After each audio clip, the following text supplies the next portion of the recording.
মরুভূমির উত্তপ্ত বালুরাশিতে নীরবে এগিয়ে চলে এক বিশালদেহী প্রাণী উট। তাকে ডাকা হয় মরুজাহাজ নামে, কারণ তৃষ্ণা আর তাপদাহের মাঝেও সে হেঁটে চলে শত শত কিলোমিটার। কিন্তু আপনি কি জানেন, এই টিকে থাকার রহস্য লুকিয়ে আছে তার খাবারে, বিশেষ করে লবণ আর ক্যাকটাসে। উটের শরীর থেকে প্রচুর পরিমাণে ঘাম বের হয় না, তাই তার শরীরের লবণের ভারসাম্য ধরে রাখা অত্যন্ত গুরুত্বপূর্ণ। মরুভূমিতে হাঁটাহাঁটি করতে করতে সে হারিয়ে ফেলে গুরুত্বপূর্ণ ইলেকট্রোলাইট, সোডিয়াম, পটাশিয়াম ও ক্লোরাইড।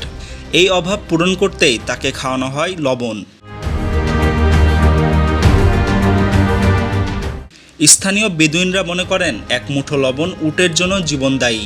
শুধু তাই নয়, লবণ খেলে উট বেশি পানি খেতে চায় না, কারণ তার শরীরে পানি ধরে রাখার ক্ষমতা বেড়ে যায়। ক্যাকটাস মানেই কাঁটা, এটা মানুষের কাছে বিপজ্জনক হলেও উটের জন্য নয়। তার পুরু ও শক্ত জিভ, ঠোঁট এবং গলার আস্তরণ এমনভাবে গঠিত যা সহজেই ক্যাকটাসের কাঁটা সামলে নিতে পারে। ক্যাকটাসে রয়েছে প্রচুর পরিমাণে পানি ও ফাইবার। শুষ্ক অঞ্চলে যখন পানি পাওয়া দুষ্কর, তখন এই ক্যাকটাসই হয়ে ওঠে উটের পানির উৎস। শুধু তাই নয়, এতে থাকা অ্যান্টিঅক্সিডেন্ট ও খনিজ পদার্থ উটের রোগ প্রতিরোধ ক্ষমতা বাড়ায়।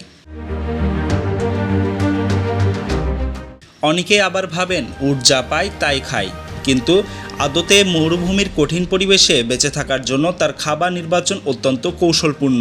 গবেষণায় দেখা গেছে নিয়মিত ক্যাকটাস খাওয়া উটরা রোগে কম পড়ে এবং তারা বেশি শক্তিশালী থাকে।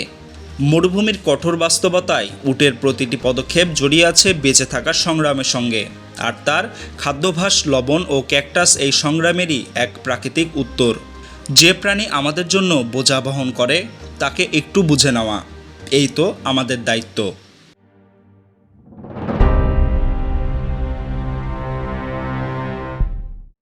Desk report, প্রতিফলন.com।